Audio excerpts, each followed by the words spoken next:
Este es una breve charla de lo que son los materiales compuestos. Este es un tema que tiene demasiada tela por donde cortar. Viene muy ligada de lo que son las estructuras metálicas por muchas de las prácticas estándar que abarca este tema. Para contarles un poco, llevo en este medio algo de 20 años, tengo mi licencia de estructuras y he tenido la oportunidad de trabajar en varias MROs de Colombia y pues bueno, allí con mucha gente del medio que conocen mucho del tema, hemos aprendido algo de este trabajo. Las estructuras metálicas y los materiales compuestos, voy a compartir la pantalla, son de los trabajos artesanales que todavía logramos tener en la aviación comercial, perdón, la aviación comercial, en la aviación. Esto es algo artesanal completamente. Hasta en las mismas fábricas, después de que hacen las secciones de los aviones, las últimas uniones de remachado y esos procesos de remachado y anclaje son totalmente manuales.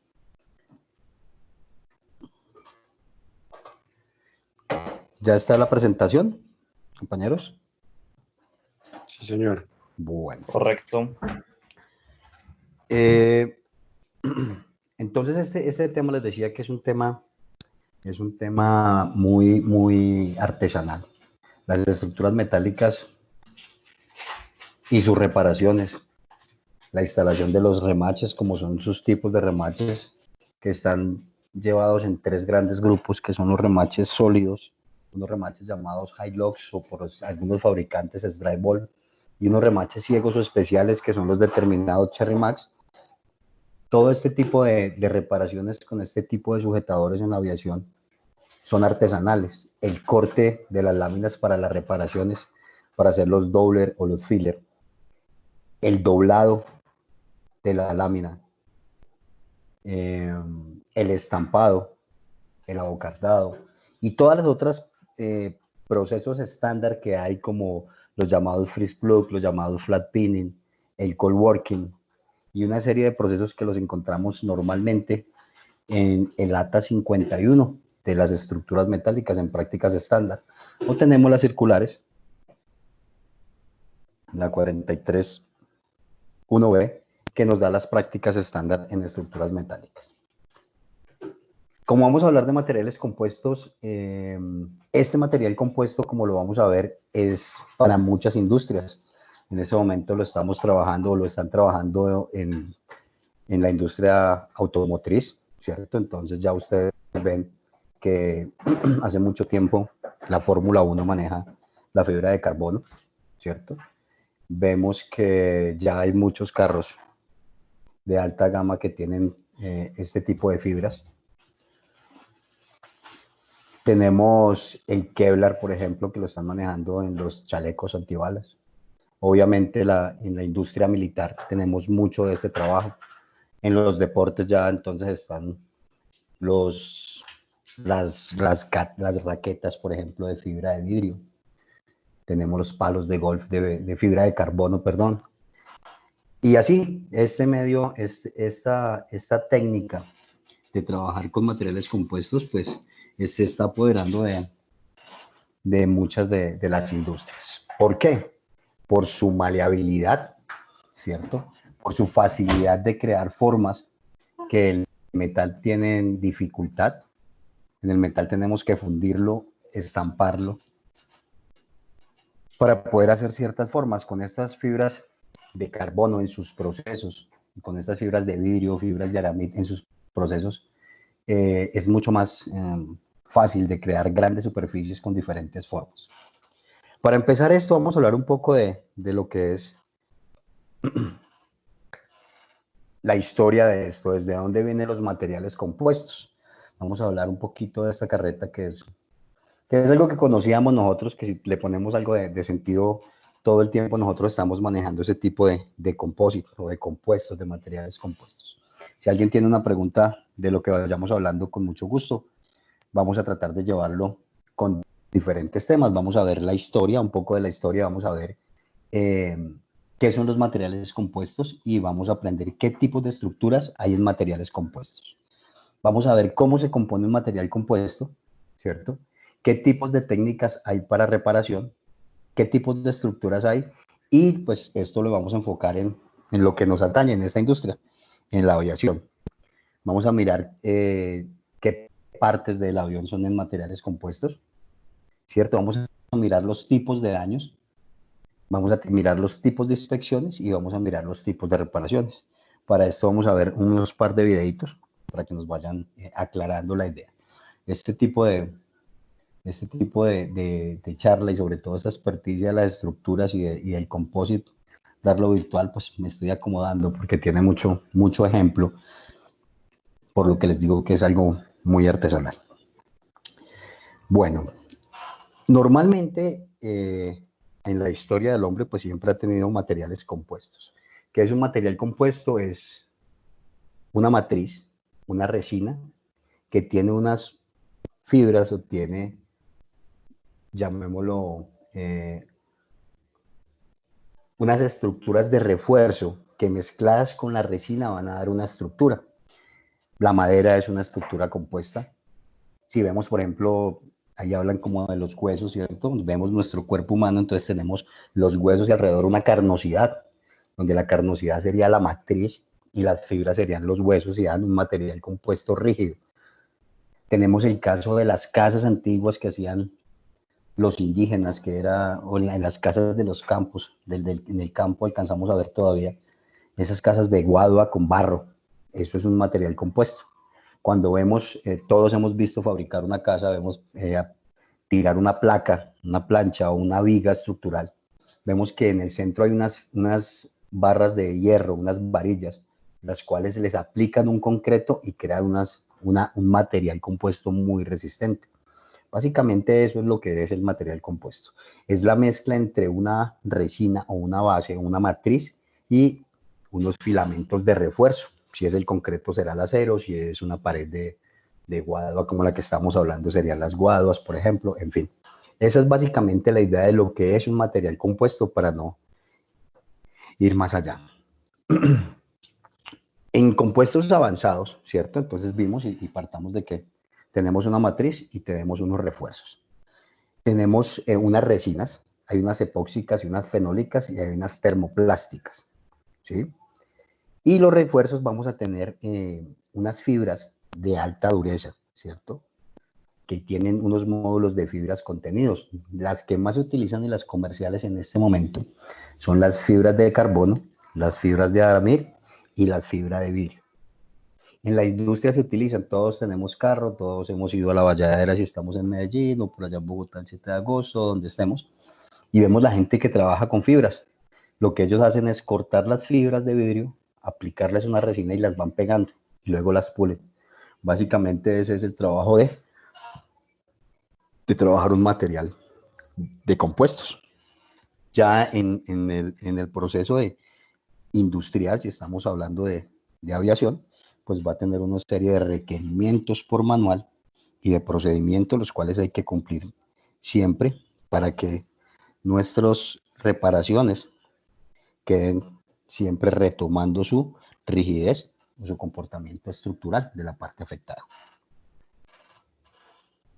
Hablemos un poco de la historia. Entonces, la historia en la aviación nos dice que la aviación empezó, y lo sabemos, y fue con las guerras, ¿cierto? Y en la Primera y Segunda Guerra Mundial. En la Primera Guerra Mundial, pues empezó ya la aviación, teníamos aviación.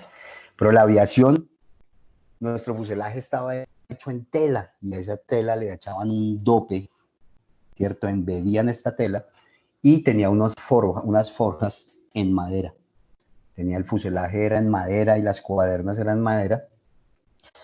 Y la tela embebida lo que hacía era darle la forma del fuselaje y dar la resistencia estructural. Por obvias razones, en la medida en que la aviación se fue proyectando y fue necesitando más,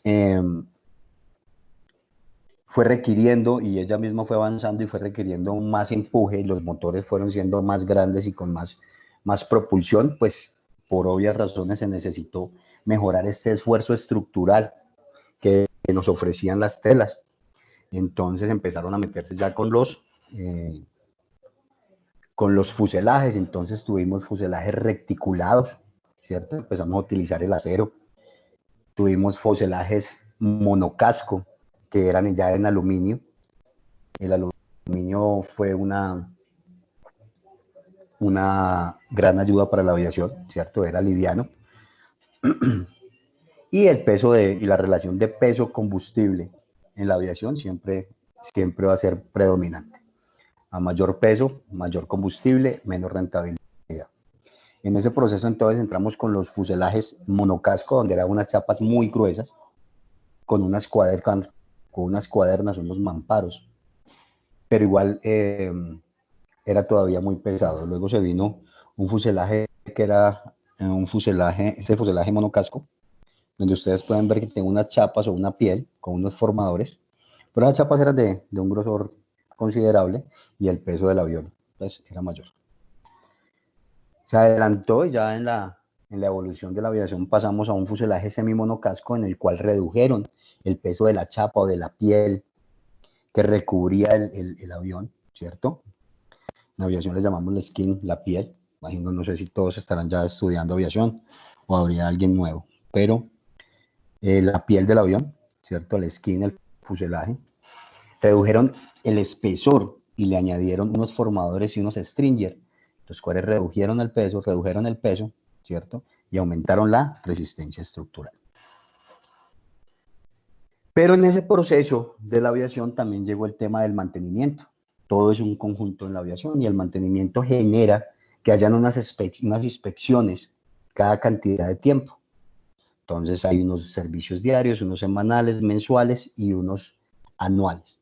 Y cada cierto tiempo, cada 5 o 6 años, depende del programa de mantenimiento de cada fabricante, ¿cierto? Determina hacer una evaluación por envejecimiento. Y el aluminio es muy afectado por la corrosión, por la humedad.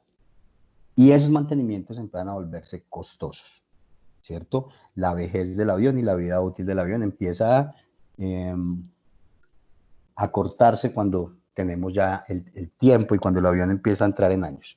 Entonces aparecen las estructuras de compuestos en la aviación, ¿cierto? Y en estos tipos de aviones teníamos ya el radón, muchas partes de los pisos de las cabinas están en materiales compuestos, gran parte de las nacelas de los motores son en materiales compuestos, el inlet cowl, el fan cowl, el true reverse está en compuestos, muchas partes de las superficies de control, los flaps, los alerones, los spoilers de vuelo de tierra son en compuestos, ahora los aviones nuevos, los Scarlett o los Winglet son en compuestos. Muchos de los aviones modernos, hablo de aviones modernos 320, la familia 320, 777, hablamos de ahora el top que es el 787 y el nuevo 350, pues han aumentado la cantidad de superficies que tienen en materiales compuestos, ¿cierto? Esta es la evolución, palabras más, palabras menos, de lo que ha sido los materiales compuestos en la aviación. Para eso vamos a ver, permítame un segundo.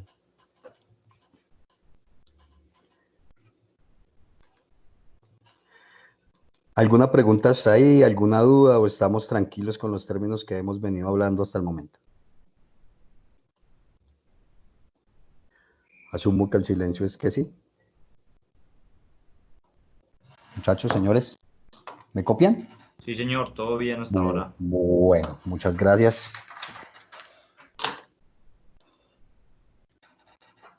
Vamos a hablar entonces... Profe, pregunta. Claro que sí, mucho gusto. Mucho gusto, mi nombre es Hernán Lora. Quiero hacer una pregunta, digamos, comparativamente con los aviones, como por ejemplo un DC-4 con un avión moderno, el peso vacío del avión por los materiales en forma comparativa, ¿en qué porcentaje se ha disminuido?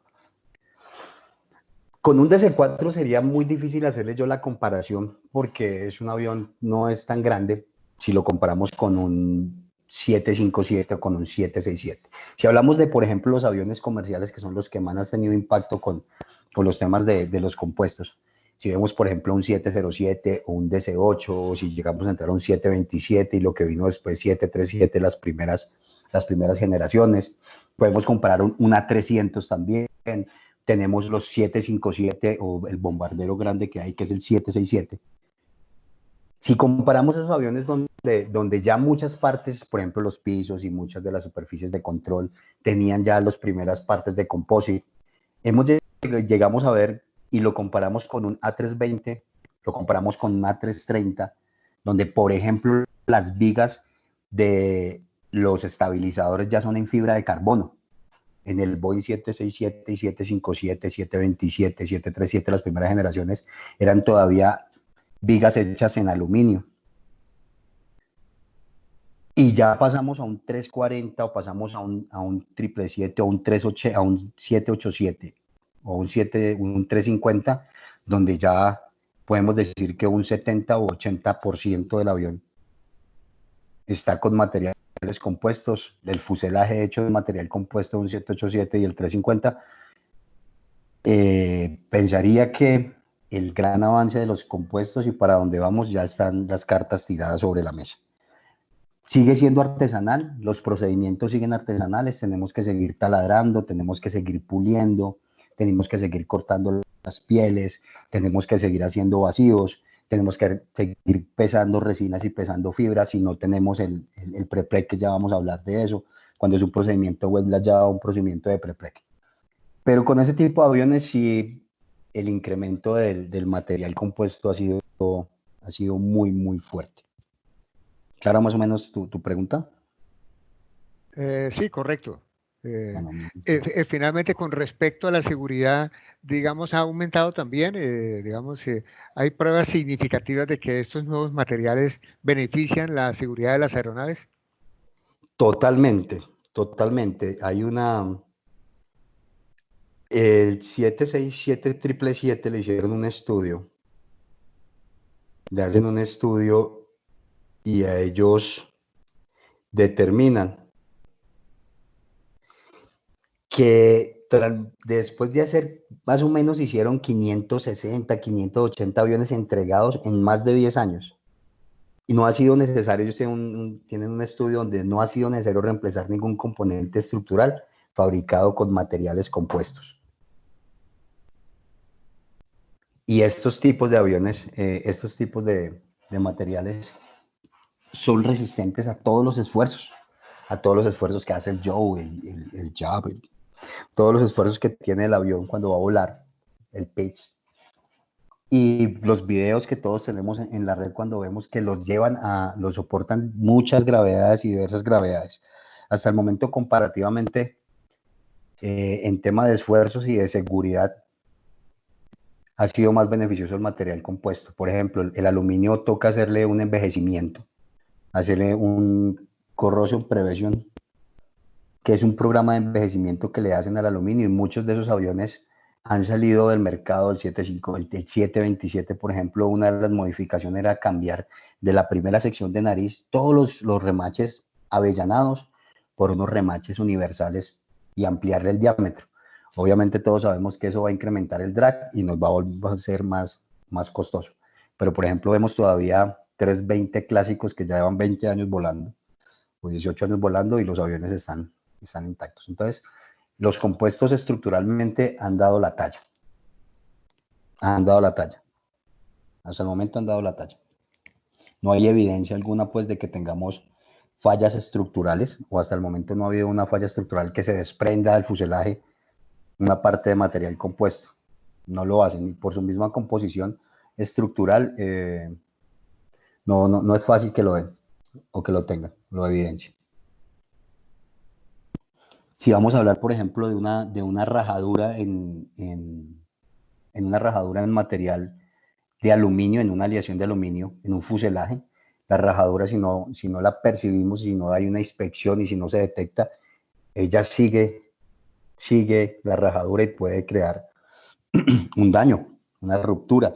Y ha pasado el 37 no recuerdo la isla, que era que viajaba a una isla por Hawái, un tema. No le hicieron control de corrosión y se desprendió un pedazo de material que salió la la auxiliar eyectada del avión. El composite tiene sus cuidados, pero con el tema de la corrosión es muy resistente. Entonces, por ese lado, hasta el momento no hay estudios que digan que el compuesto ha tenido alguna falla en la estructura de los aviones.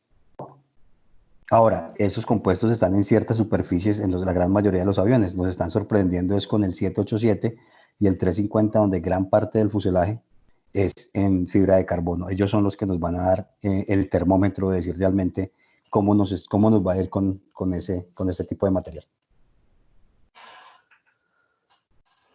Bueno. Ok, gracias, profe. Muy Ok, amable. señor. Vamos con la Profe, ¿cómo introducción. está? Señor.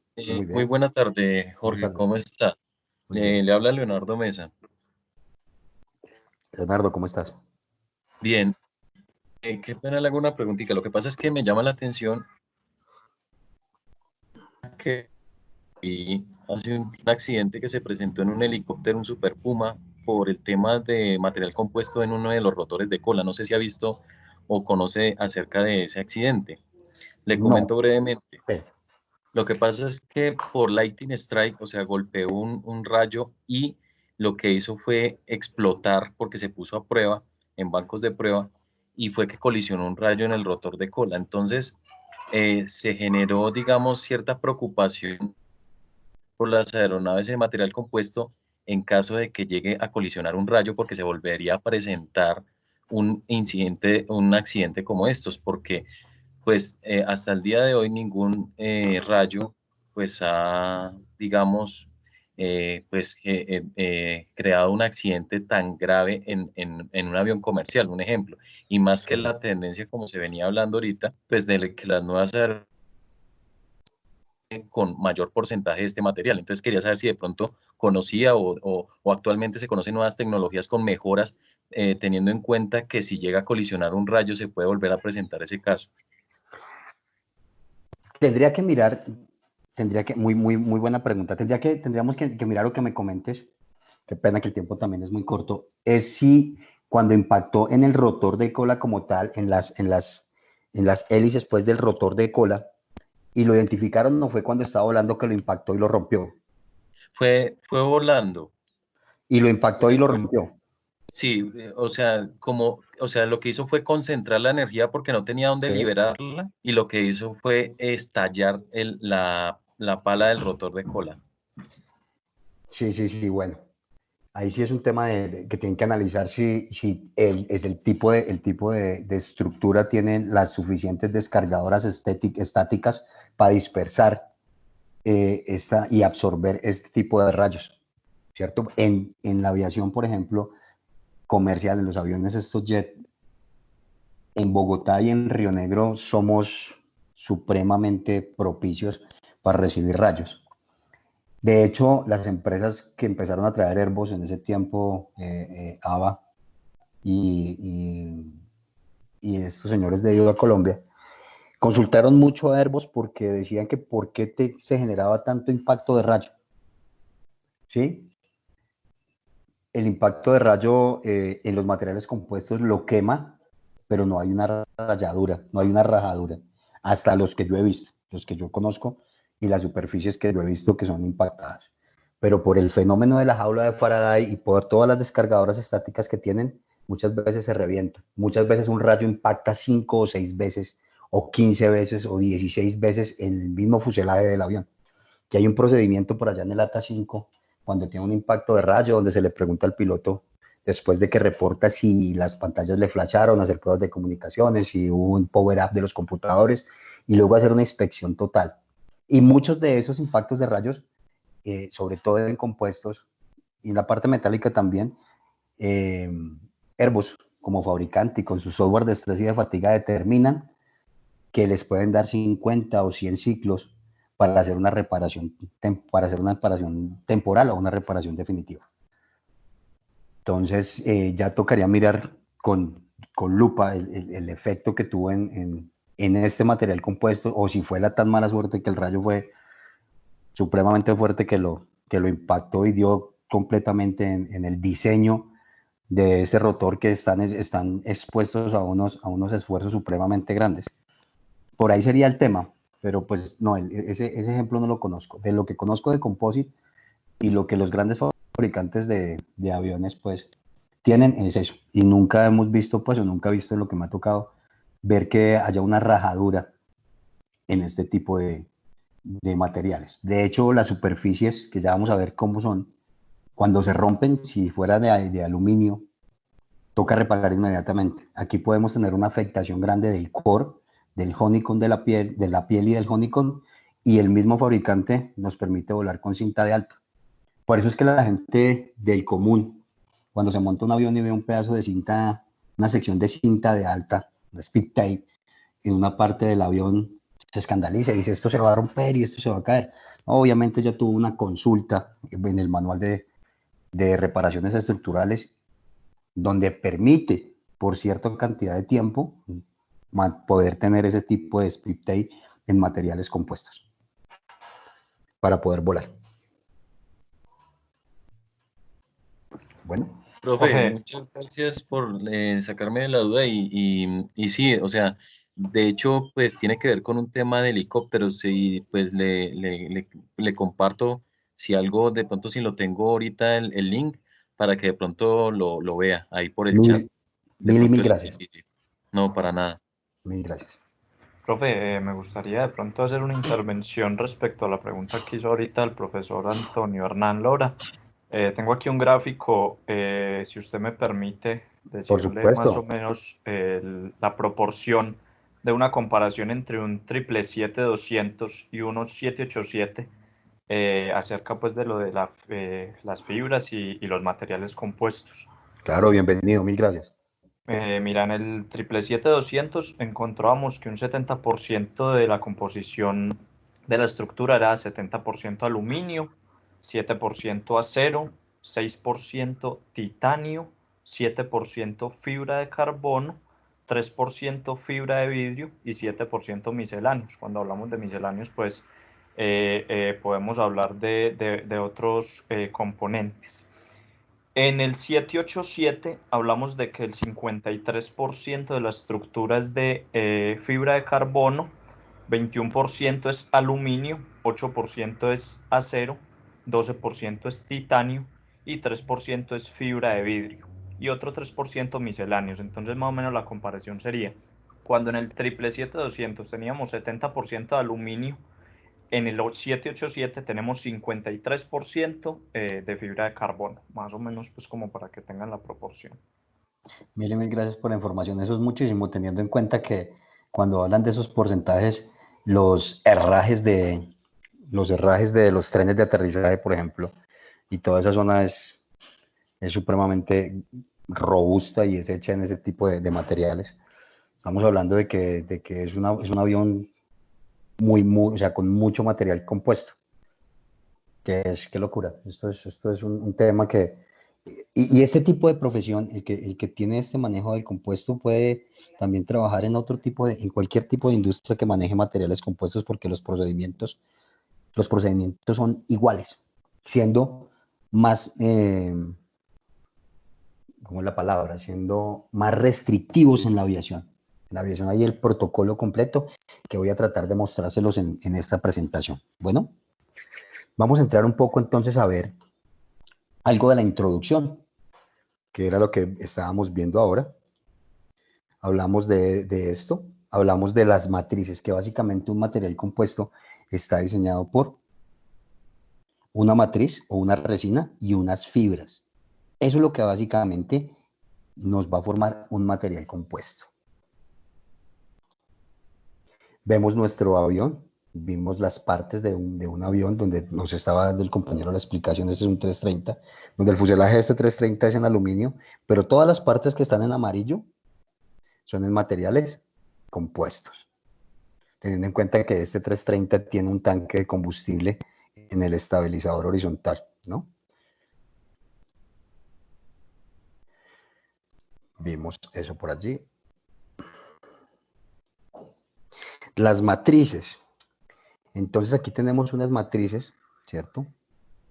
Las cuales aquí se ven las fibras. Estas que están aquí en son las fibras, son los refuerzos internos que ya están, estos puntos que se ven, y aquí se ven las fibras. ¿Por qué la pregunta? ¿Por qué se ven puntos y aquí se ven como rayas? Porque en las reparaciones y en la composición y en la fabricación de los materiales compuestos, ellos tienen una dirección del pliegue, ¿cierto? De las fibras. Las fibras van en diferentes, por cada capa de fibra, por cada pliegue de fibra va en diferentes direcciones. ¿Esto para qué? Para llegar a un esfuerzo estructural necesario.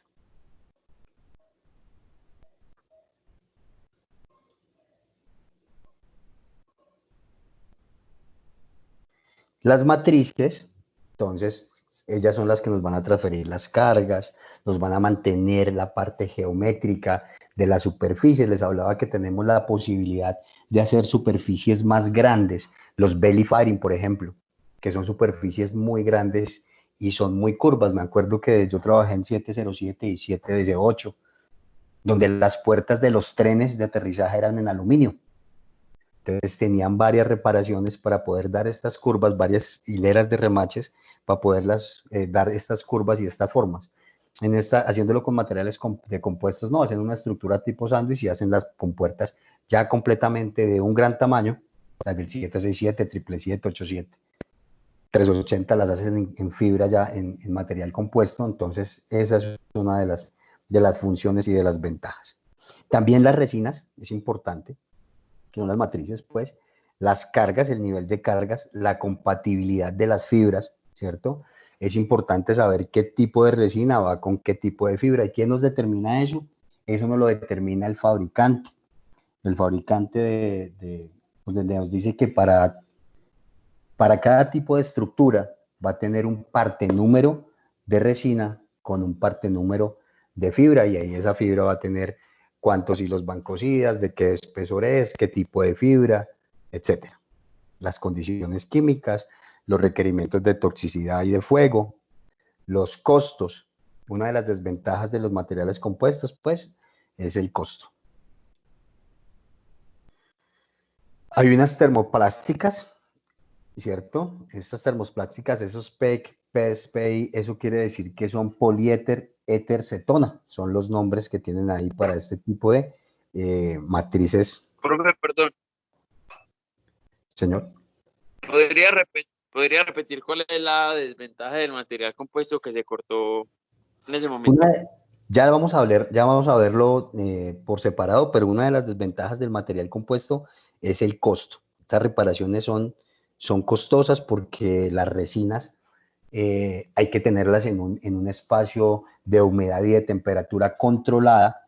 Este tipo de resinas son costosas, tienen un tiempo de vida, tienen un shelf life, depende del fabricante y depende de cómo en sus procedimientos de incoming inspection, que eso es otro cuento, llegan, ¿cierto? Normalmente tienen un año de vida, pero si llegaron cuando tenían 6 meses, entonces solo va a tener 6 meses.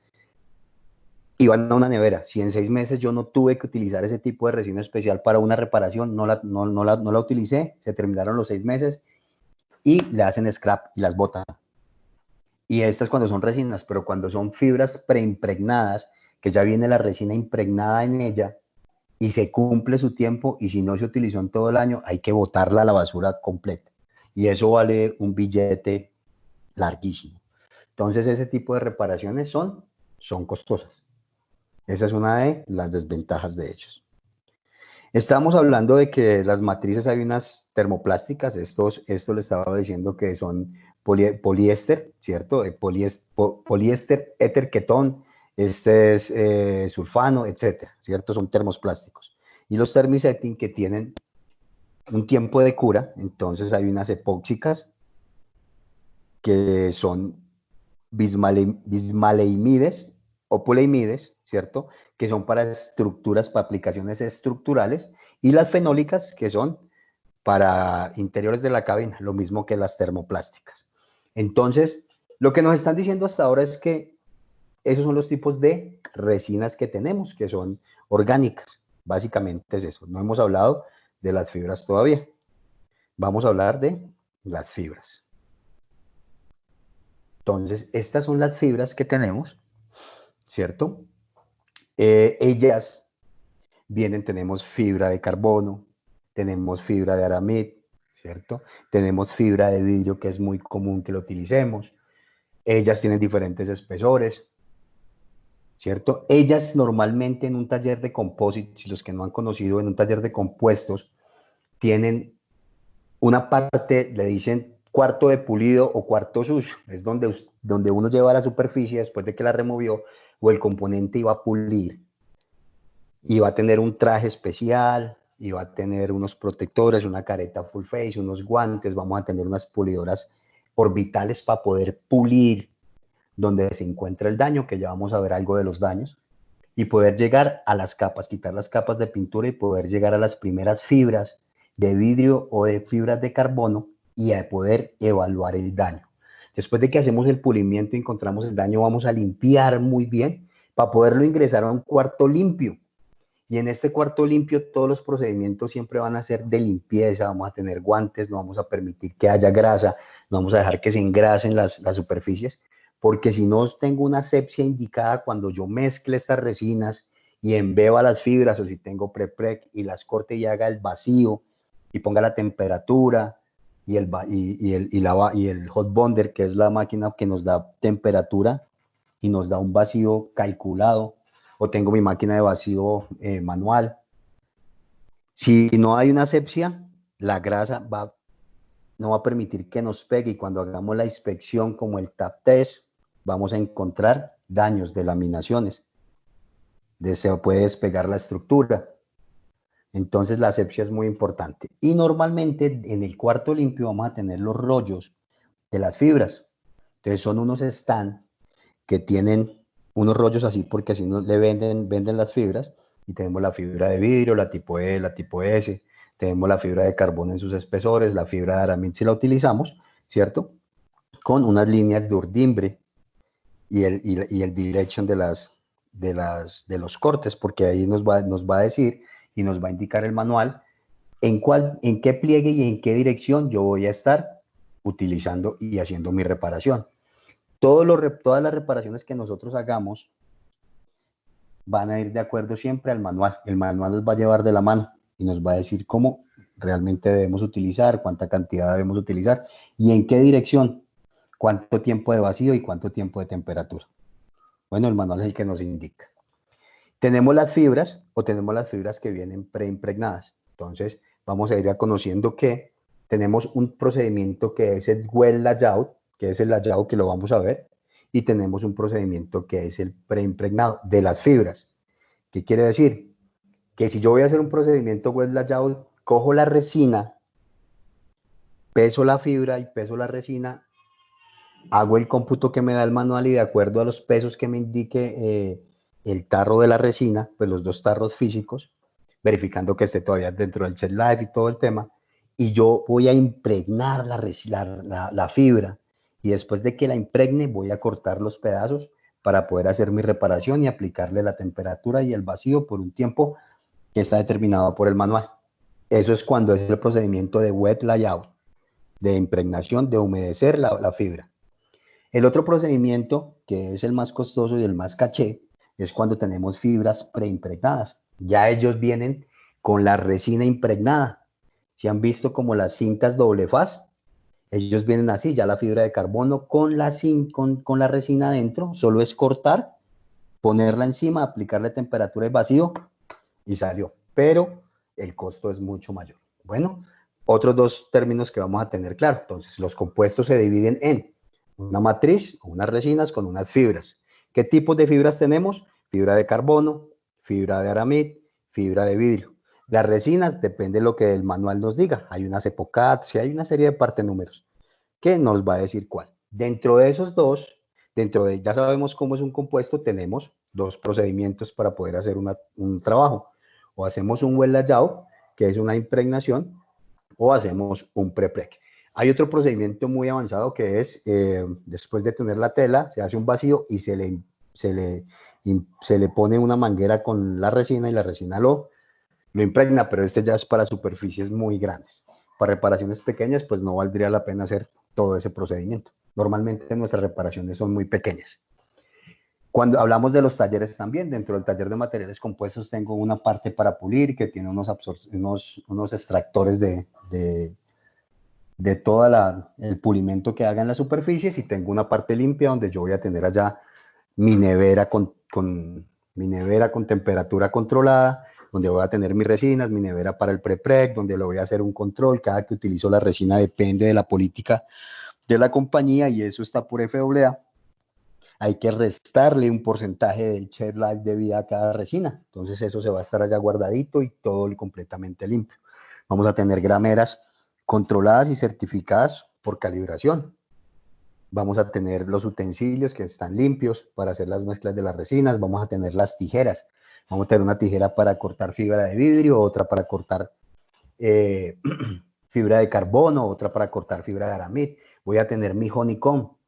Puede ser metálico si es que tengo una estructura con un core metálico, o puede ser un core de Nomex, de papel de Nomex, que es de Kevlar.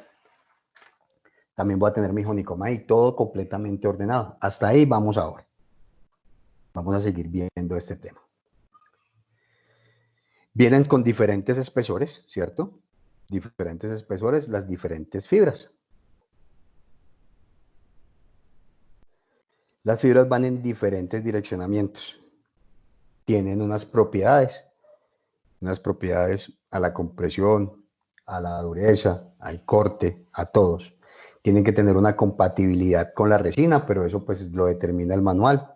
Esos criterios de fibra nos los nombran acá, pero ya con el tiempo uno conoce que el EPOCAS le sirve a la fibra de carbono, o que otro tipo de resina de esto, pero tenemos que estar totalmente pegados a lo que nos dice el manual. Importante los pesos. Si hacemos un proceso de wet layout, tenemos que aprender a pesar la fibra, ¿cierto? Que es muy diferente cuando hagamos el procedimiento de cortar una fibra que esté preimpregnada y una expansión de ellas. Vamos a ver un video. Bueno, aquí tenemos los pre-preg, cuando está seca, pre-preg y el layout process. Nos están mostrando los ejemplos de las fibras, básicamente. Entonces, en las fibras, que esto es muy importante, tenemos el wrap direction y tenemos el fill direction. ¿Qué nos quiere decir esto? Vamos a utilizar el wrap direction para la dirección del pliegue. Entonces, les voy a mostrar cómo el manual me dice en qué dirección va el pliegue. El manual me dice, esa piel que usted está reparando, recuerden que, voy a hacer un paréntesis, recuerde que en la parte, y seguramente todos ya lo conocen, pues recordémoslo, en el ata de estructuras metálicas tenemos del 51 al 57. 51 va a ser las prácticas estándar, donde tenemos cómo doblar, cómo remachar, cómo cortar, freeze plug, flat pinning, etcétera. Todo en el 51, todos los procedimientos. Y en el 51 va a tener las reparaciones típicas de materiales compuestos, como unas reparaciones típicas para estructuras metálicas. En el 52 al 57, entonces tenemos 52 puertas, 53 fuselajes, 54 nacelas y pylon, 55 estabilizadores, 56 ventanas, 57 planos. Cuando yo voy a determinar, ¿cierto? Voy a determinar hacer una reparación porque tengo un daño, entonces primero voy a una identificación del material, voy a unos daños permisibles y luego voy a unas reparaciones. Cuando haga ese proceso, si estoy en una puerta, pues identificaré si es la no landing gear, por ejemplo. No landing gear door. Entonces, ya hoy la ubico allá, el reporte que me hagan si es en una inspección programada o no programada, porque estaba yendo el walk around y me encontré un daño en la puerta, me van a reportar y yo a partir de ahí ya sé que me voy al 52. Identifico la piel y cuando identifico la piel, el manual me dice, vea, esa piel es hecha de fibra de carbono y esa sección tiene tantos pliegues, tiene 15 fibras o tiene 20 pliegues.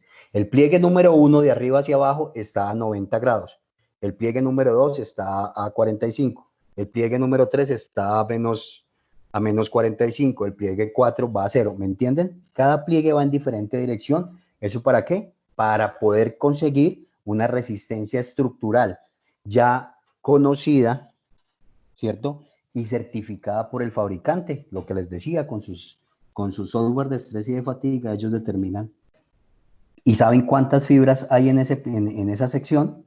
¿Cuántos pliegues hay? Y si yo hago una reparación, ¿qué tamaño máximo puedo cortar o pulir?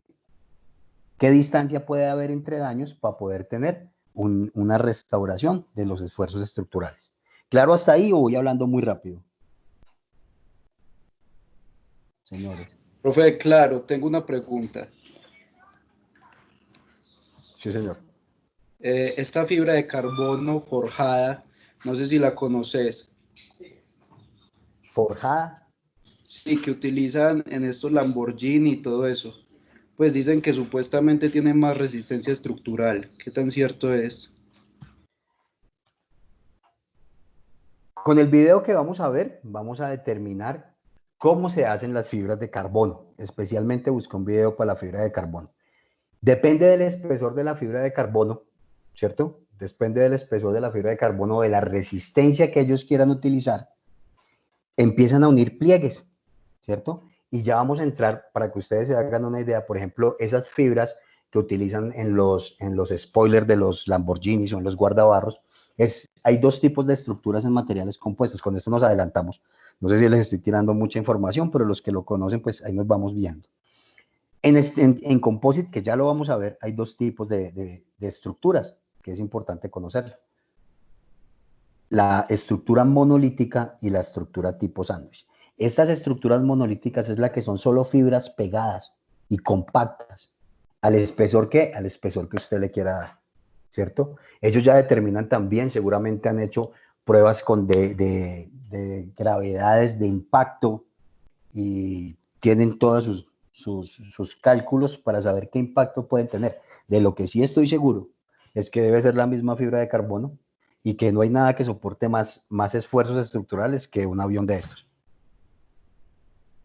Entonces yo pensaría que es lo mismo. Si no es así, pues te la debo porque pues yo estoy enfocado y mi industria es pues como la aviación. Pero lo que sí sé es que la fibra de carbono básicamente la hacen, excepto que ellos paguen otro tipo de fibra que tenga, no sé, hilos de titanio o alguna cosa así. Pero el procedimiento de compactarlas y de fabricarlos es el mismo y ya lo vamos a ver. Bueno, no sé si te respondí o te quedé como medio. Esto Sí, que estamos... muchas gracias. Vamos a ver el videito. Vamos a ver el video.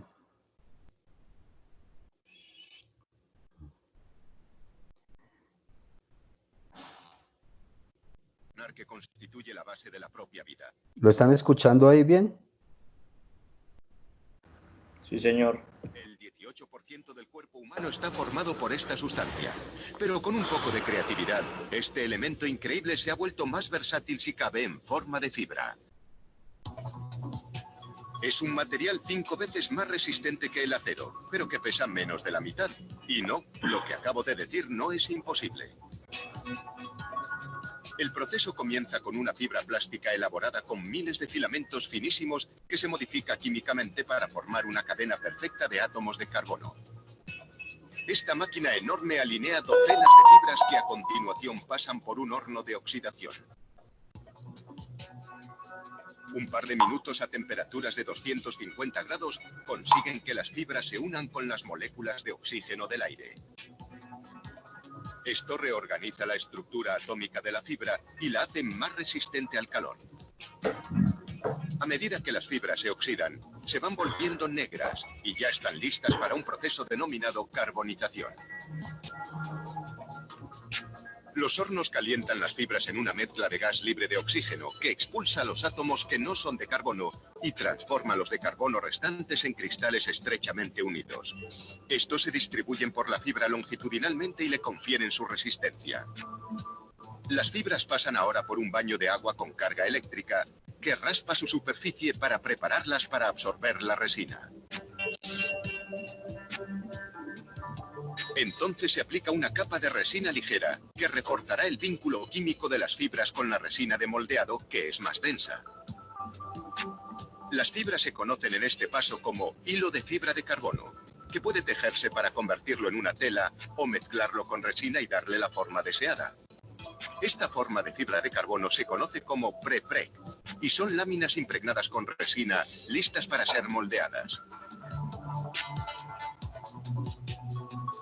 La resina es una mezcla de epoxi, varios endurecedores en polvo y acelerantes. Una máquina aplica una capa fina de resina sobre papel que se ha pretratado con un agente liberador para evitar que el producto final se pegue a él.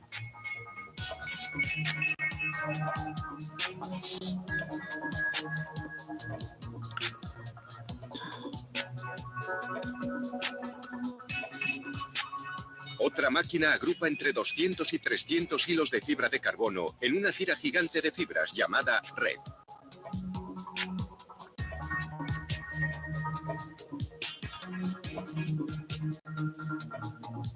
La anchura y grosor de la red determina las dimensiones de la lámina pre-pre.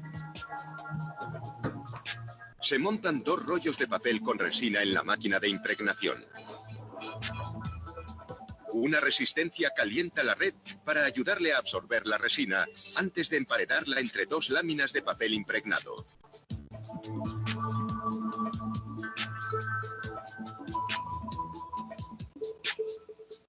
Unos rodillos calentados a alta presión se aseguran de que la resina penetra en los millones de filamentos de fibra de carbono. Unas planchas de refrigeración convierten entonces la resina líquida en un gel y después se retira el papel.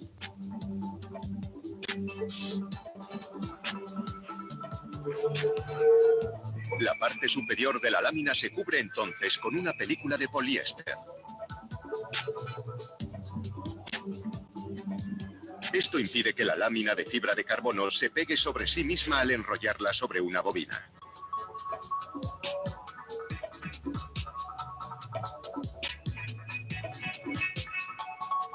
Una muestra de la fibra debe pasar el control de calidad.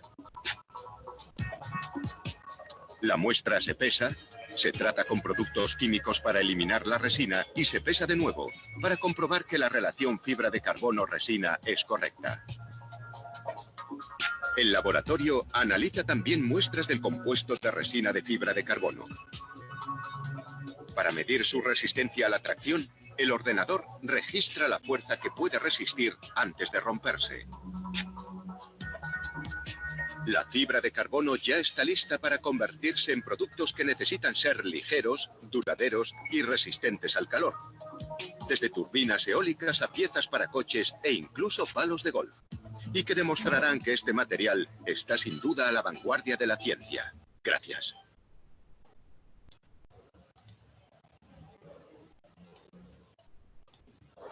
¿Alguna pregunta, muchachos? Señores, compañeros.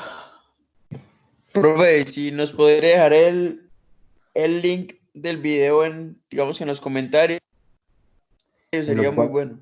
Perfecto, claro que sí. Entonces ahí vimos, en este caso les había hablado, retomando el tema, les había hablado que había un proceso que era preimpregnado y un proceso que era wet layout. Ese proceso wet layout es el proceso viejito, el proceso más artesanal. Ya con las nuevas tecnologías, lo que estamos haciendo es impregnando las fibras de carbono, en este caso de Kevlar, y las fibras de vidrio en el caso de que venga pre-preg, y así lo soliciten, para que el procedimiento sea más rápido. Vamos a ver ahorita dos ejemplos de cómo se hace un procedimiento con preimpregnado, con wet layout y uno con preimpregnado.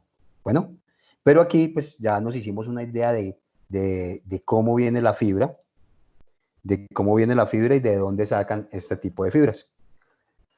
Bueno, vamos a ver, señor. Una preguntita antes de que se me olvide. ¿Esos materiales, a qué temperaturas los prueban o qué temperaturas máximas o mínimas pueden resistir? Pues para el tema especial de la aviación. Estos tienen una de las características, a ver si yo aquí tengo, permíteme un segundo, el dato correcto. Pero una de las características de las fibras es soportar altas temperaturas. Entonces dice, por aquí lo tengo, voy a leerlo como textual. Las resinas epoxi, bueno, con las resinas también, ¿no? Porque vamos a tener claro que ya vamos a ver, unas son epoxi, unas son tipo monolítico y otras son tipo sándwich. Las estructuras tipo sándwich pueden llegar a soportar por encima de 250 grados centígrados. Y adicional son las fenólicas, que también son estas orgánicas, son altamente resistentes al fuego. De todas maneras, en la aviación vemos que si hablamos de un motor, de un motor recíproco, tenemos una pared de fuego que es de titanio. Si estamos en un avión comercial, vemos que tenemos el APU, por ejemplo, y tiene su pared de fuego que es de titanio. En el motor como tal, en un motor jet, ¿cierto? Normalmente nuestra protección, donde está la parte de la sección caliente del motor, donde están los inyectores, donde está la cámara de combustión, esa parte es en material compuesto y por dentro tiene un recubrimiento de una silicona de alta temperatura. Por defecto y por diseño, normalmente el fuego siempre es por el interior. Cuando es un fuego exterior, pues ahí está el flujo secundario. Pero estas resinas son altamente resistentes al fuego y a unas temperaturas considerables. Valores como que te diga los valores exactos, pues no los tengo, no los tengo. Ok, gracias. Ok, señor. Bueno, vamos a mirar lo que hablábamos de los tipos de estructuras, ¿cierto? Aquí vamos a aclarar, entonces, yo vuelvo y retomo las cosas como para organizar un árbol de decisiones y sacarlo fácil para que uno no enredarse. Tenemos los materiales compuestos, que es una resina y que son unas fibras. Por el caso de, ejemplo claro, una viga de construcción, tiene una resina que es el cemento y tiene unas fibras que son las varillas. Pero en materiales compuestos, pues tenemos unas resinas y tenemos unas fibras. ¿Qué fibras? Fibra de vidrio, fibra de aramid y fibra de carbono. De eso entonces tenemos dos tipos de estructuras. ¿Cuáles son? La estructura tipo monolítica y la estructura tipo sándwich. Entonces aquí empieza a darle forma a todo. La estructura tipo monolítica es la que está fabricada con una serie de fibras. Normalmente fibras de carbono, pero hay superficies en fibras de aramid y hay partes en fibras de vidrio. Si nosotros vemos un guardabarro, de los que son diseñados en fibra de vidrio, los otros son termoplásticos, que no tienen fibras. Son una serie de fibras comprimidas, o los accesorios que hacen en fibras son fibras comprimidas al vacío, donde quedan como una lámina, muy, muy resistentes. Si ustedes logran ver aquí el ejemplo, entonces hay una piel que está diseñada en fibras, una serie de fibras, una serie de pliegues, y estos son los tipos de estructura monolítica. La estructura tipo sándwich es la que tiene una serie de pliegues, pero tiene un core, un honeycomb, y tiene otros pliegues. Esta es la estructura tipo sándwich. La estructura tipo sándwich tiene un core. ¿De qué es hecho el core? Este le dicen honeycomb por su forma de panal de abejas, el core, y es en un papel Nomex de aramid. O en los aviones antiguos, en los radames antiguos, esto era en aluminio, era metálico, pero tenía el tema de la humedad. Estos son más resistentes a la humedad. Bueno, dos tipos de estructuras, la monolítica y la estructura tipo sándwich. Ellos tienen todos unos procedimientos de fabricación. Hay un procedimiento multifase, hay un co-curing progress, que son procedimientos desde fábrica. Nosotros normalmente on-wing, cuando estamos en el avión y vamos a hacer reparaciones o estamos en un taller de compuestos, nos llevan el componente. Nosotros normalmente no fabricamos porque no tenemos esas autoclaves grandes donde meten las superficies tan grandes para poder ese tipo de estructuras. Nosotros en mantenimiento normalmente lo que hacemos son reparaciones típicas que se encuentran dentro de y permitidas dentro de el Structural Repair Manual. Eso es lo que nosotros en mantenimiento y en materiales compuestos trabajamos. Entonces, si ven esta estructura ¿qué tipo de estructura sería, señores? Esta sería la estructura tipo sándwich. ¿Por qué? Porque tengo una superficie, tengo un laminado, tengo una estructura central y tengo otro laminado. Esta es tipo sándwich también. Tengo una estructura, tengo un core y tengo laminado por encima y laminado por abajo. Esta es la tipo sándwich. La monolítica. Entonces, en la monolítica tengo costillas, tengo pieles. Estos ya están, esta gente ya está haciendo pylons. Muchos de los pylons ya están hechos en fibra de carbono. Estructuras de piso, vigas de tanques.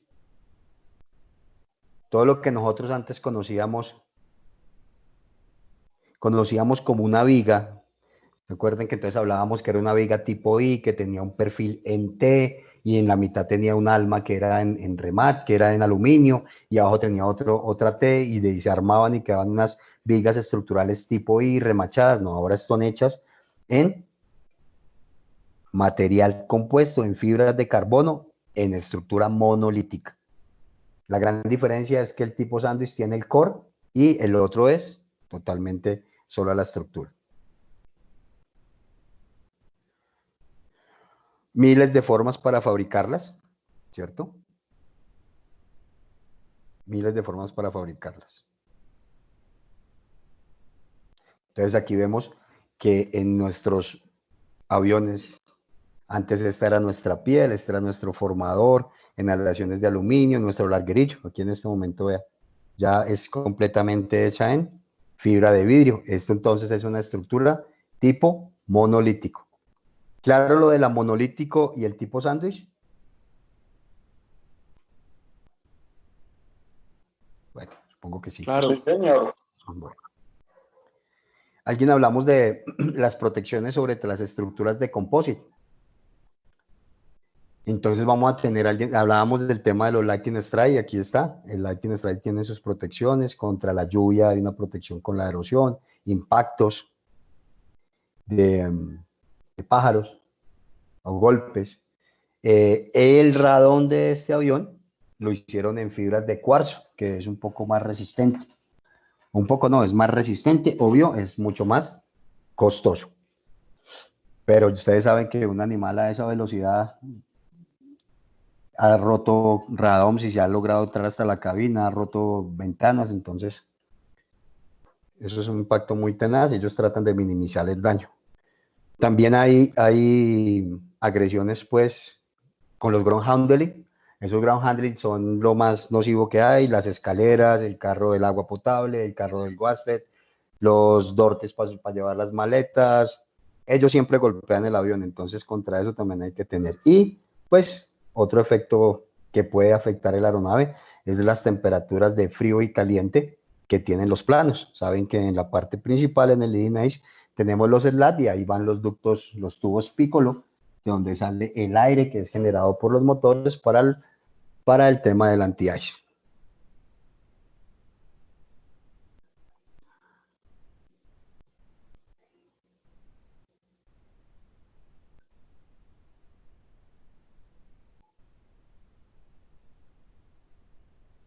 Entonces hay unos sistemas de pintura para proteger pues todo el fuselaje del avión y obvio pues las superficies de composite para los lighting strike, todas las para las protecciones para los lighting strike, además de todo el tema de la jaula de Faraday, viene el tema donde están las puertas, todas las partes que se mueven en el avión tienen unas bonding, lo que hacen es, en caso de que haya un rayo, pues pueda disipar esta descarga. Y en todas las terminales de los Scarlett o de los wingtip, de los lens, de los alerones, de los flaps, de los elevadores y del rudder tienen las descargadoras estáticas.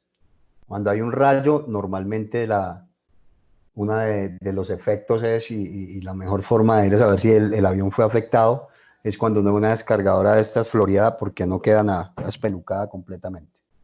Muchas de ellas hay que cambiarlas, o si no, por Minimum Equipment Listing se puede transferir y le dan un tiempo para poderla cambiar. Tiene una cantidad mínima de la cual puede estar instalada en cada una de las superficies. Pero pues ya ese es otro tema de manejo de manuales. El radón, entonces el radón tiene un frame de aluminio, tiene una descargadora, una tierra, y adicional tiene estos straps que son metálicos. En caso de que impacte un rayo, pues lo va a disipar. en la gran mayoría de los casos. Siempre hay la excepción y siempre vamos a encontrar, en caso de que el rayo sea directo, vamos a tener quemaduras. Esto es una protección que se trata de poner para aliviar los daños posibles. Tenemos todas estos straps metálicos para poder disipar los rayos. Tenemos todas las tierras para la protección contra los lightning strike y evitar. Pero cuando impacta, pues se quema. ¿Cuál es la diferencia entre el aluminio y el material compuesto? Que el aluminio hay que hacerle un blend. Un blend en el aluminio es coger por eso les decía que era artesanal, es coger una rápida, un motor tool de 90 grados que gira a 3.000, 3.500 revoluciones, ponerle unos roll de pulir, unos discos de pulir que vienen en diferente grano, como ¿conocen los scopes de las cocinas, esos que son verdes? Bueno, como esos, que ese es el de menor grano. Ellos traen una rosca, viene una forma redonda y se conectan con una herramienta neumática y se empieza a pulir la piel. Cuando se pule en material, en estructuras metálicas, tenemos que tener en cuenta el espesor de la piel. Quitamos el daño, tomamos unas medidas, vamos a una tabla comparativa donde me dan el espesor de la piel sobre el material que yo eliminé y me da una ubicación en un plano cartesiano que tengo que cumplir con unas normas, con unas condiciones para yo poder liberar el avión o no. Si está por encima o si está por debajo, me determina si tengo que reparar o no. El material compuesto no.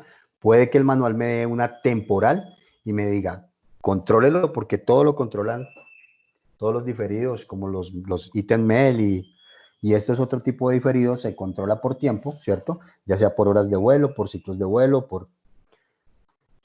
o por tiempo del componente. Entonces se controlan, pero el material compuesto da la posibilidad, depende del daño y la zona, de que yo no le haga nada, sino que tenga 50 ciclos o 50 horas de vuelo para yo poderle hacer una reparación. Esa es la gran diferencia que hay entre el material compuesto y el aluminio. Protecciones en las vigas. Estas vigas son en material compuesto en fibra de carbono. ¿Ven esto que dice acá?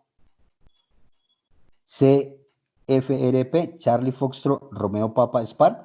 Esto es viga y esto es Carbon Fabric Reinforcing Plastic. Si fuera fibra de vidrio sería Glass Fabric Reinforcing Plastic. Si fuera Aramid sería Aramid Fabric Reinforcing Plastic. Así se van a llamar de ahora en adelante, pues, en aviación, las fibras. La de carbono en este caso es Carbon Fabric Reinforcing Plastic. Esta es la determinación que le da el manual a las fibras. Y esto, pues, es viga, una viga de fibra de carbono. Sí, muchachos, señores. Pinturas y protección. Hay un esquema básico y hay otro esquema con otras protecciones. Básicamente lo que nos está dando acá es qué protecciones tiene los componentes. ¿Qué protecciones tiene?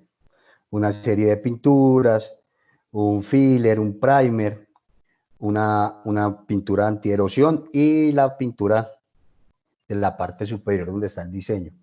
Importante cuando tengamos un daño en materiales compuestos, no utilizar removedores de pintura, que es muy diferente cuando yo lo voy a hacer en una reparación estructural o en una evaluación de un daño estructural.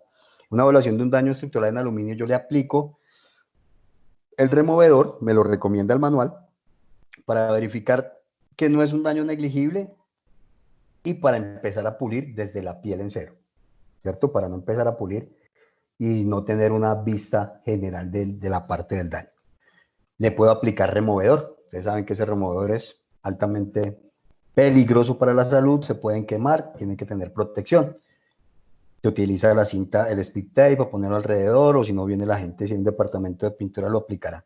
Pero en materiales compuestos yo no voy a aplicar removedor, porque remuevo esta piel, esta otra protección, todas las protecciones y puedo llegar a afectar químicamente la fibra de carbono o la fibra de vidrio, el material compuesto. Bueno, eso es una recomendación. Esa es una recomendación que tenemos por allí. vendríamos a ver este otro tema.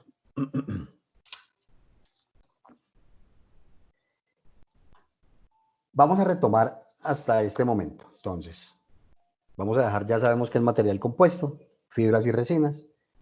Hay dos tipos de materiales compuestos, que son el tipo sándwich y la estructura monolítica. Dentro de eso ya vimos un video donde nos dimos cuenta que hay unos procedimientos que es el preimpregnado, que vimos que se cogen las fibras y las impregnan y vienen los rollos ya con su resina impregnada. O si no, está el well layout, viene la resina sola, viene la fibra sola y lo que se hace es que se mezcla y se humedece. Ya lo vamos a ver. Vamos a ver qué tipos de daños hay en los materiales compuestos. ¿En qué estructuras? Pues en las estructuras tipo sándwich o en las estructuras de tipo monolítico. Cuando veamos los daños, vamos a ir a mirar dos secciones del avión. Podemos ver las puertas y podemos ver un estabilizador y vamos a mirar cómo es en sí una figura, una superficie de un material compuesto. Uno de los daños típicos en el material compuesto es la delaminación. La delaminación, ¿por qué? Por humedad. La delaminación porque se hizo una reparación en la cual yo no tuve la asepsia necesaria y me quedó grasa y se delaminó. O porque ya tiene mucho tiempo y está expuesta a humedad y se delaminó. Otro de los daños es cuando se despega uno de los componentes. Si vemos en esta sección que estamos hablando, esta es una estructura tipo, todos ya dijeron monolítica, esta es monolítica, y esta es tipo sándwich, ¿cierto? Aquí también hay un despegue, se despegó las fibras del honeycomb, entonces esto es un disbond. Ahorita que miremos las inspecciones de esto, de cómo se inspecciona un material compuesto, hay diferentes técnicas. Les voy a comentar de las técnicas que tienen ustedes, que se pueden utilizar y que son muy sencillas, sobre todo una que es el tap test, para que ustedes, cuando hagan un material compuesto, le hagan su tap test. Entonces, en los daños tenemos delaminaciones, tenemos despegues, un disbond, aquí se despegó el stringer, y esta estructura es monolítica. Esta es una estructura tipo sándwich, y aquí se despegó la fibra del core o del honeycomb. Tenemos una perforación. Esta es en una estructura tipo sándwich, una perforación. Esta perforación es en una estructura tipo monolítico. Depende del tipo de daño, viene la evaluación del daño en daños permisibles y nos va a decir qué tipo de reparación. Entonces eso viene ligado el tipo de daño, por eso estamos aprendiendo cuáles son los tipos de daño. Ya cuando identificamos esto es una delaminación, esto es una perforación, esto es un DEN, es una depresión, el DEN tuvo afectación del core, y ya el manual me va a decir en daños permisibles, si hubo perforación, repare. Si solo se dañaron tantas fibras, verifique cuántas fibras, repare. El corte no puede ser más de 1 o 2 pulgadas, estoy dando, no es real, estoy dando ejemplos. Haga esta reparación, o póngale una cinta de alta y le voy a dar 50 ciclos para que usted lo repare, pero hágale un tap test cada 10 horas de vuelo, por ejemplo. Entonces estamos viendo que depende del daño, vamos a tener la evaluación. No sé qué tan diestros o qué experticia tengan en el SRM, pero normalmente el SRM en todos los aviones se maneja identificación de material, daños permisibles y reparaciones. ¿Conozco qué tipo de material? Claro, lo tengo que conocer. En este caso, tengo que saber cuántas fibras hay en la perforación, por ejemplo. ¿Cierto? ¿Qué tipo de honeycomb es? Porque me va a dar el parte número. Para poder yo hacer un daño permisible, hacer una evaluación, determinar si estoy por dentro o por fuera, si me permiten volarlo o no. Y si no me permiten volarlo, entonces, o reparo, porque está dentro de la reparación, dentro de lo que me dice el manual, o si el daño ya es muy grande, entonces se le consulta al fabricante. Normalmente las consultas valen como 7.000, 8.000 dolorosos, pero esta gente dice qué hacer. Bueno, perforación, entonces delaminación, despegue, perforación, tenemos DEN. Los DEN en compuestos, vea, que es muy diferente la evaluación a un DEN en estructuras metálicas. En este momento estamos enfocados en materiales compuestos. Este DEN o esta depresión, esta bolladura o esta depresión está en un material aquí en una estructura monolítica. En esta está en una estructura tipo sándwich que adicional que dañó las fibras o que rompió las fibras, porque aquí lo ven, también afectó el core. Y como afectó el core, entonces ya toca hacer una reparación donde va a haber un cambio de core y cambio de fibra. Bueno, hay unos scratch, unas rayaduras. Totalmente la evaluación es diferente con el material compuesto. Aquí yo voy a mirar cuántas pliegues dañé y cómo hacer la reparación que me diga el manual. Esto es un gouge donde tuve pérdida de material. Miren la diferencia entre los dos daños. Esto de los daños es muy importante conocerlo porque, uno, la persona que genera la discrepancia, la persona que genera el reporte o que lo pone en el libro de vuelo, ya sea una tarea programada o una tarea que no sea programada, sino un hallazgo, tiene que conocer, tiene que reportar cómo están las definiciones en el manual. Y en el SRM, en el capítulo 51, no sé si la memoria me falla, bueno, 5107 creo, si no estoy mal, pero todo varía en diferentes manuales. El manual le dice cuáles son los tipos de daños. Y en base a eso es que la persona, llámese inspector o inspector delegado o el piloto o el supervisor o el mismo técnico, es el encargado de generar un reporte con datos técnicos, con daños técnicos, sin inventar daños porque pasa mucho. El manual nos da esta información. Tenemos también la humedad. La humedad.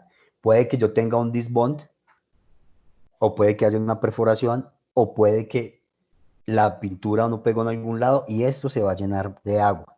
Pasa mucho en los radón. En los radón por el impacto que tiene directo con el ambiente. Sufren mucho de humedad.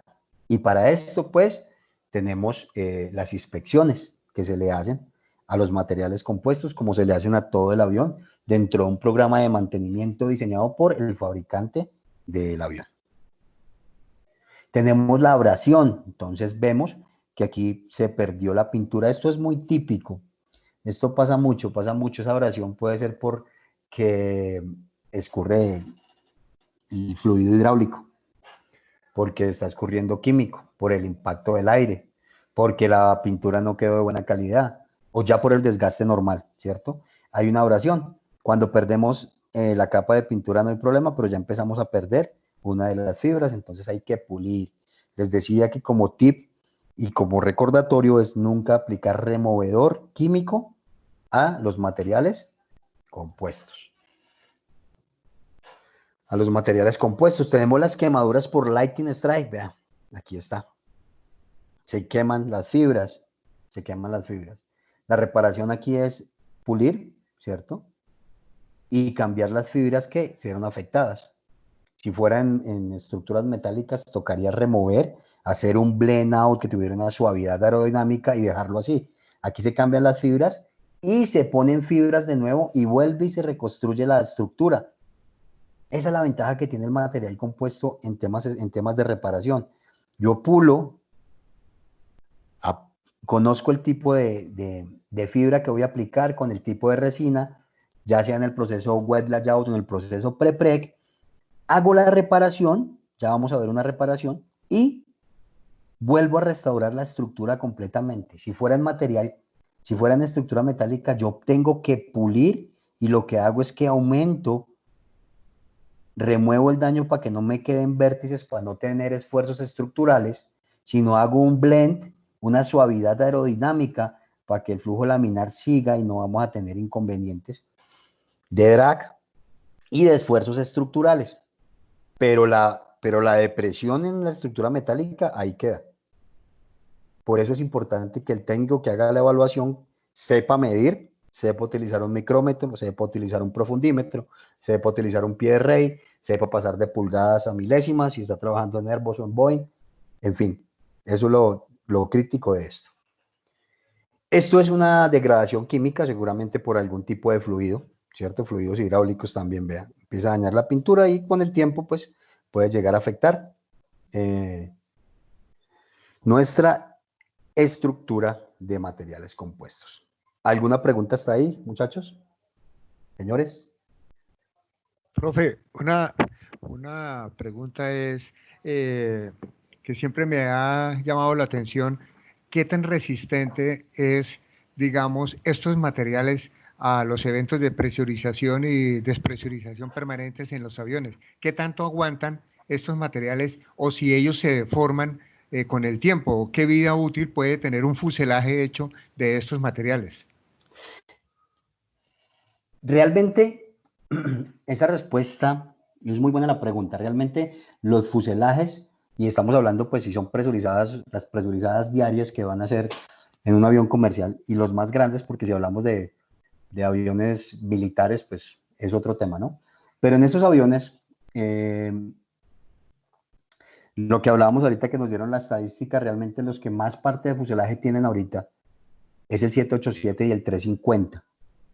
Entonces, en este momento estamos probando, se está probando eso, la aviación está probando esa resistencia a la presurización.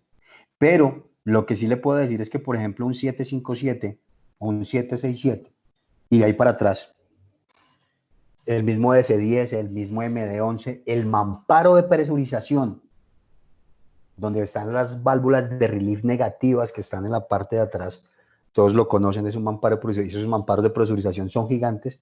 La gran mayoría de los metálicos, que son 757, 67, MD, MD11, DC8, DC10, ellos sufren de oil can.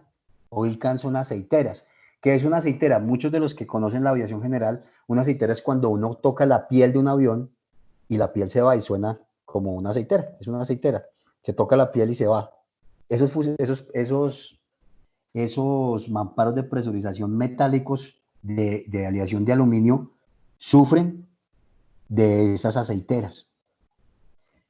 Los 320, los 330 y los 340, el mamparo de presurización, los 340 de la última generación, los mamparos de presurización son en fibra de carbono y no hay ningún tipo de problema de aceiteras o de Elcam. ¿Por qué? Porque el mamparo lo hace incompleto, porque una de las ventajas del material compuesto es poder hacer grandes superficies, porque lo que tienen que tener es un molde y tiran las pieles sobre eso y las meten a unas autoclaves grandísimas y sale una sola pieza o salen dos piezas. Estos materiales, estos hechos en aluminio, como es curva, entonces le tienen que hacer por secciones y tienden a tener ese tema estructural. No se ha rajado ninguno, no conozco y tampoco hice un accidente de que por ese tipo de temas se haya rajado, pero hasta el momento lo que he visto que es de compuestos, de fibra de carbono, que son los materiales, que es el mamparo de presurización trasero, que es muy grande, el resultado ha sido maravilloso con eso, con estos materiales compuestos. Porque no tenemos evidencia. Bueno, señor. Vamos a ver ahora, muchachos, hablamos de los daños, ¿cierto? Vamos a ver la inspección. Inspección en materiales compuestos.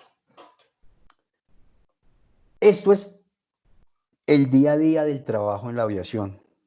Este es el día a día. Ustedes saben cómo funciona todo este tema de la aviación. Hay un programa de mantenimiento diseñado por el fabricante. Cuando se reúnen por allá en el Review Board Group y son la gente que sabe de aviación, entonces el que va y compra su avión dice yo lo quiero con este motor, con este tipo de APU, con este tipo de componentes y empieza todo un programa de mantenimiento. Llegó a una compañía de esta que le hizo un leasing y ellos dicen no, porque es que mi APU tiene este service bullet, tiene mis computadores y mis componentes. Entonces empiezan a subir o bajar las tareas de mantenimiento. Les decía que hay un diario, un servicio semanal, un servicio mensual y un servicio anual. Dentro de todas esas tareas hay unas tareas que son programadas, todas esas tareas son programadas. Y dentro de esas tareas programadas pues están las inspecciones que se le deben hacer a todas las partes del avión. Y en el tema estructural hay unas que son zonales, entonces cada cierto tiempo se sacan unas inspecciones ya determinadas por el fabricante, específicas para hacer unas inspecciones donde ellos saben y donde ya muchos operadores, ¿cierto? Han reportado que han encontrado daños. Entonces ellos empiezan a sacar una serie de inspecciones estructurales y zonales. Y dentro de eso, pues están unas inspecciones regulatorias, esas son las que son programadas. Cuando no son programadas es cuando yo en el walk around, el piloto en el walk around, el inspector o el supervisor o el técnico, pase, llegue y ve un daño, ve una bolladura, porque ya sabe que es un dent, ve una bolladura en el slat, ve una bolladura en el flap, o veo un scratch, o veo un crack, o veo, entonces el reporte. Esos son los no programados. Es importante tener eso claro en este tema de la aviación. Véalo aquí, inspecciones programadas o inspecciones no programadas, accidentales. Eso es importante tenerlo claro. O las inspecciones que las hacemos zonales. ¿Por qué es importante esto? Por el desarrollo del avión. Entonces, ¿qué vamos a encontrar en unas inspecciones no programadas, en daños accidentales? Scratch, beat strike, lichten strike, etc. Normalmente muchos de los daños que pasan en compósito en las estructuras cuando estamos en un servicio o trabajando por mantenimiento son generadas por nosotros, o con una escalera o con un banco, se nos cayó un martillo, se nos cayó la pinza de frenar, se nos cayó la linterna y hacen daños. Entonces esos son accidentales, esos también están contemplados. Esto no tenemos que verlo ya todavía. Se hacen unas inspecciones, entonces vienen las inspecciones. Normalmente es una inspección muy cerca, una inspección visual para detección del daño. Pero para hacer una inspección y determinar qué tipo de daño es y la extensión del daño, porque yo debo determinar qué tan grande es el daño, hay en materiales compuestos y con ayuda de un manual que se llama el No Testing Manual. El No Testing Manual, que es el muy conocido NDT, ¿cierto? De pruebas no destructivas. Quiere decir que yo no voy a tener que desarmar, ni voy a tener que hacer un pulimiento, ni voy a tener que afectar la estructura. Válido de algunos equipos, voy a hacer una inspección no destructiva para determinar los tipos de daños, ¿cierto? Me imagino que todos lo conocen, pero los talleres de no destructivos, de pruebas no destructivas de NDT, o los talleres que hay en la industria de NDT, ¿cierto? Entonces hay tintas penetrantes, hay corrientes EDI, hay ultrasonido, hay rayos X, hay inspección, por ejemplo, las inspecciones boroscópicas, que es la visual, también está contemplada dentro del manual de NDT, ¿cierto? Y todo esto tiene una filosofía. El RAC no lo tiene en su sección de talleres como taller especial. El RAC ni la entidad te va a generar una licencia como TLA o como la de piloto o como la de hidráulico o una de las células de estructuras de hidráulico eléctrico, no. Esta gente se certifica en un estándar internacional. Hay 3 niveles, el nivel 1 que es como el practicante, el nivel 2 es el que ya lleva horas haciendo horas de inspección. Por ejemplo, para hacer tintas penetrantes hay que hacer 800 horas. 800 horas yo practicando para que un nivel 3, que es el único autorizado para certificar, instruir y examinar al nivel 2. Entonces, el nivel 2 y el nivel 3 son los que tienen la capacidad para hacer estos ensayos. El nivel 1 solo hace horas. Cuando ya hace esa cantidad de horas puede pasar a nivel 2. Y para hacer nivel 3 tiene que irse otra vez a un estándar internacional y presentar un examen y certificarse como examinador, como certificador y como auditor de NDT en las diferentes especialidades. Si yo voy a hacer NDT en corrientes inducidas, si yo voy a hacer NDT en tintas penetrantes, si yo voy a hacer NDT en rayos X, si yo voy a hacer NDT en radiografías, cada uno es una experticia diferente, con una certificación diferente y con una cantidad de horas diferentes. La ventaja con esto es que sirve para toda la industria, para las petroleras, para ir a hacerle NDT o para ir a hacerle tintas penetrantes a los tubos. Para el metro aquí de Medellín, esta gente le hace corrientes inducidas a los rieles para mirar que no tengan rajaduras cada cierto tiempo en su programa de mantenimiento. Y pues aquí en la aviación, ahí les estaba contando eso, me imagino que ya lo conocían pues. Pero para hablar de aviación y sobre todo en materiales compuestos tenemos Tenemos más, pero estas son como las más importantes. Tenemos el TAP test, tenemos un ultrasonido, tenemos una una termografía y tenemos unos rayos X.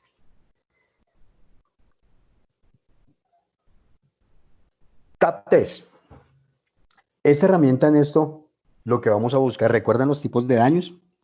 Teníamos delaminación, teníamos disbond, teníamos dent, teníamos scratch, teníamos gouge, tanto en estructuras en estructuras monolíticas como en estructuras tipo sándwich. Señores, esta herramienta, este ejemplo de esta técnica es muy sencillo. Esto lo puede hacer cualquiera porque está contemplado en el manual y adicional en el manual de fabricante. Normalmente todos los fabricantes tienen un manual de pruebas no destructivas, ¿cierto? Normalmente, cada fabricante tiene en su manual de pruebas no destructivas un plano de diseño de cómo hacer sus herramientas para hacer el TAP test.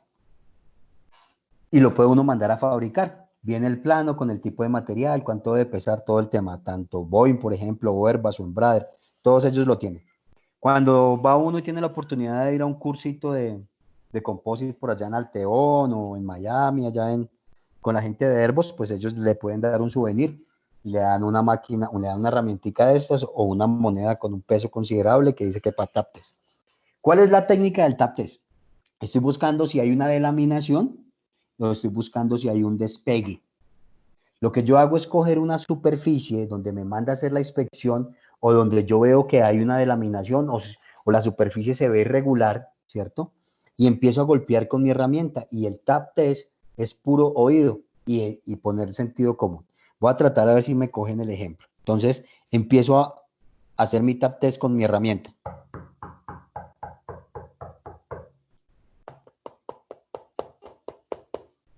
¿Ven la diferencia del sonido?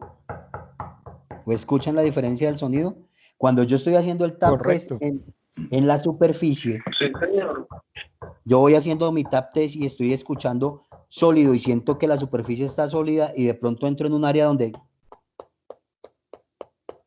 quiere decir que en esa área hay una delaminación o hay un disbond. Sí fue como el mensaje claro de cómo se utiliza eso. Es una práctica muy sencilla. Entonces, cuando yo estoy en esta parte donde encontré el daño, empiezo a marcar donde me empieza a sonar. Hasta que vuelve y encuentre la parte dura. Entonces sé que hasta ahí me llegó. Y sigo haciendo mi TAP test y delimitando donde encuentro la parte que tiene un sonido diferente. Esa es la técnica de hacer el TAP test. A grosso modo. Y así determinamos que en esa estructura de compuestos, sea monolítica o sea tipo sándwich, voy a tener ¿qué? Voy a tener un disbond o una delaminación, un daño. Ya después de que tengo el tamaño y tengo delimitado dónde suena diferente, ya sé que voy al manual de mantenimiento y digo, estas son las puertas. Entonces las puertas están, esa puerta de nariz tiene tantas fibras, tantos pliegues, es un tipo sándwich. Entonces ya sé qué tipo de reparación me permite, identifique el material, voy al daño permisible, si me lo permite bien, si no, pues me voy a hacer una reparación. Si la reparación está dentro del manual, reparo, si no, pues hago consulta a Airbus. ¿Claro hasta ahí el TAP test, señores? Bueno, vamos con el otro. Esto es un ultrasonido. Lo que voy a hacer es inducir este ultrasonido para conocer dónde está el daño.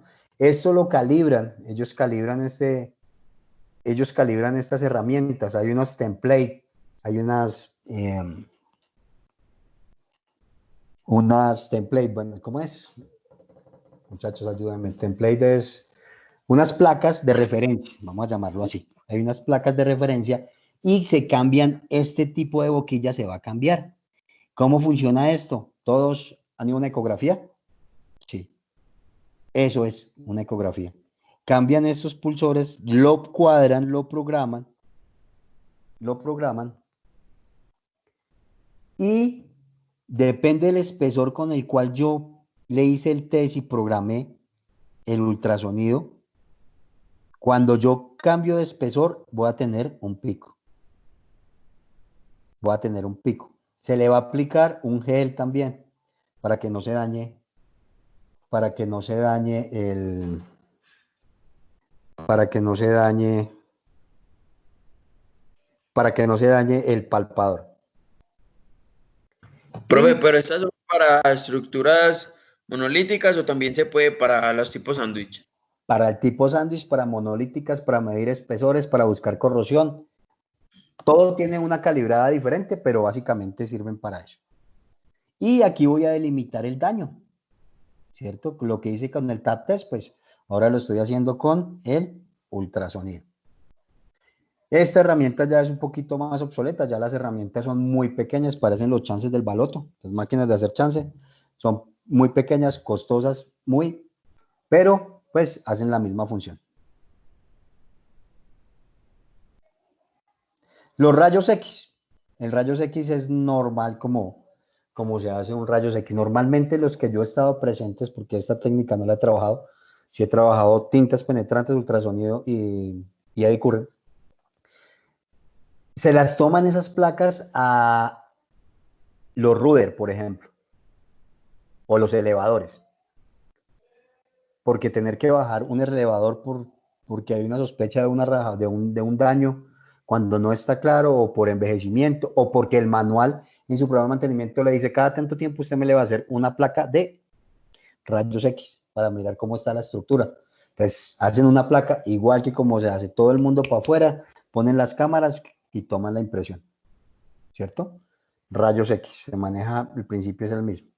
Y tenemos la termografía. Esta termografía, señores, se hace para mirar la cantidad de agua que hay. Recuerda que les comenté que es normal que en el radón, los radones viejitos tengan eso, ya porque se erosiona la pintura o la fibra y se empieza a meter agüita.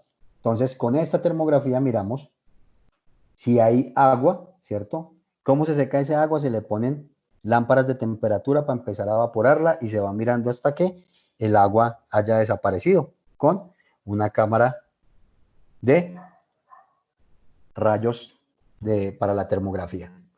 Señores, este tema es un tema emocionante. Este tema aquí nos podríamos durar 40 horas dándole. Es un tema diseñado para un curso largo. Traté de hablarles lo que más pude, pues, del tema. Espero les haya gustado y sobre todo les haya quedado claro y les haya podido aportar algo en el día de hoy en el tema. Les voy a dejar en el chat los links de los videos. Hay 2 videos que quiero que vean más. Pero bueno, nada, les agradezco por su atención. Gracias por los aportes y los comentarios. Uno aprende mucho con ustedes y con su experiencia. Y nada, les agradezco mucho por la atención.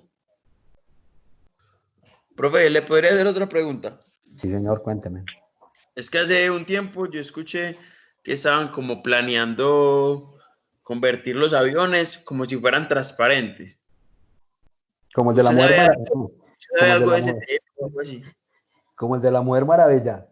No, yo no. ¿Cómo transparente? No te entendí.